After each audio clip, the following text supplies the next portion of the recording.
সুপ্রিয় চাকরি প্রত্যাশী ভাই বোন বন্ধুরা, সবাইকে শুভেচ্ছা জানাচ্ছি আমাদের আজকের আয়োজনে। সুপ্রিয় দর্শক, আজ আমরা আলোচনা করব বহুল প্রতীক্ষিত প্রাথমিক শিক্ষক নিয়োগ সার্কুলার নিয়ে।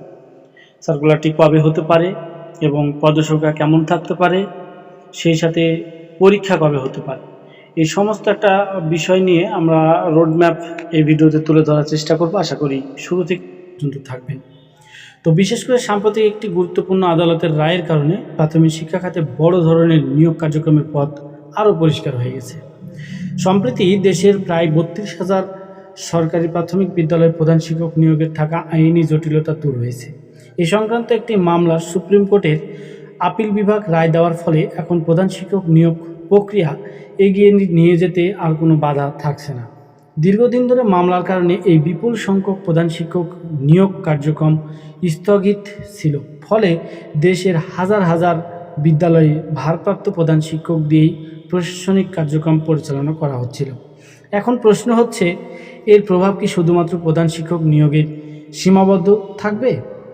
আসলে অনেক চাকরি প্রত্যাশীদের ধারণা এবং বিভিন্ন মহলের আলোচনায় উঠে এসেছে যে প্রধান শিক্ষক পদে ব্যাপক নিয়োগ সম্পন্ন হলে সে সঙ্গে সহকারী শিক্ষক পদেও শূন্যপদ সংখ্যা বৃদ্ধি পেতে পারে।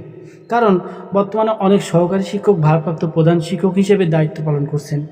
তারা স্থায়ীভাবে প্রধান শিক্ষক পদে পদোন্নতি বা নিয়োগ পেলে সংশ্লিষ্ট সহকারী শিক্ষক নিয়োগ পদগুলো শূন্য হয়ে যাবে। এটাই তো, তাই না?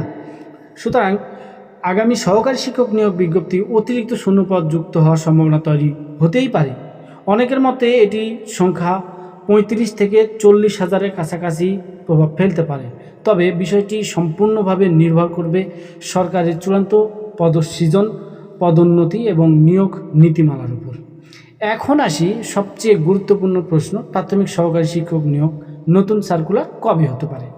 সুপ্রিয় দর্শক, বর্তমান পরিস্থিতি নিয়োগ সংক্রান্ত বিভিন্ন আলোচনা এবং প্রশাসনিক প্রস্তুতি বিবেচনায় অনেকের ধারণা করছেন যে বহুল প্রতীক্ষিত প্রাথমিক সহকারী শিক্ষক নিয়োগ বিজ্ঞপ্তি ২৬ সালের আগস্ট মাসের শেষের দিকে অথবা অক্টোবর মাসের শুরুর দিকে প্রকাশিত হতে পারে। তবে মনে রাখতে হবে, এটি কোনো আনুষ্ঠানিক ঘোষণা করা হয়নি, তাই এটিকে সম্ভাব্য সময়সীমা হিসেবে বিবেচনা করতে হবে। সরকারি সিদ্ধান্ত এবং অফিসিয়াল বিজ্ঞপ্তি হবে চূড়ান্ত তথ্যের উৎস। তাই যারা প্রাথমিক শিক্ষক নিয়োগের জন্য প্রস্তুতি নিচ্ছেন তারা এখন থেকে বাংলা, ইংরেজি, গণিত এবং সাধারণ জ্ঞানের প্রস্তুতি আরও জোরদার করুন। কারণ সার্কুলার প্রকাশের পর নতুন করে শুরু করলে অনেক ক্ষেত্রেই সময় কম পাওয়া যায়। আর আপনারা জানেন, আগামীতে যেই সার্কুলারটা হবে এটাতে কিন্তু আবেদন সংখ্যা অসম্ভব রকমের বাড়তি থাকবে। কেননা নতুন পে স্কেল হয়েছে, যেহেতু পে স্কেল হয়েছে, বেতন বেড়েছে এবং আবেদনের সংখ্যাটাও অনেক বাড়বে। অর্থাৎ যারা ছোট ছোট পদে চাকরি করত তারা কিন্তু হরমেশাই এটাতে আবেদন করবে, অর্থাৎ আবেদনের সংখ্যা কিন্তু বাড়বে।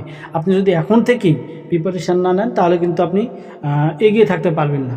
বিশেষ করে গণিত এবং ইংরেজি বেসিক শক্তিশালী করার পাশাপাশি নিয়মিত মডেল টেস্ট এবং পূর্ববর্তী বছরের প্রশ্ন অনুশীলন করলে প্রতিযোগিতায় এগিয়ে থাকা অনেকটাই সম্ভব। আর এছাড়া আমরা তো আছি, আমাদের প্রত্যেক দিন ভিডিও প্রকাশ করা হয়, প্রতিটি নিয়োগ পরীক্ষার প্রশ্নের সমাধান আপনাদের সামনে নির্ভুলভাবে তুলে ধরার চেষ্টা করি। আপনারা অবশ্যই আমাদের ভিডিওগুলো নিয়মিত দেখবেন এবং প্রশ্নের সমাধান করার চেষ্টা করবেন। তো প্রাথমিক শিক্ষক নিয়োগ, প্রধান শিক্ষক এবং অন্যান্য সরকারি চাকরির সর্বশেষ আপডেট পেতে অবশ্যই আমাদের চ্যানেলের সাথে থাকবেন। আর ভিডিওটি ভালো লাগলে অবশ্যই লাইক, কমেন্ট, শেয়ার করবেন।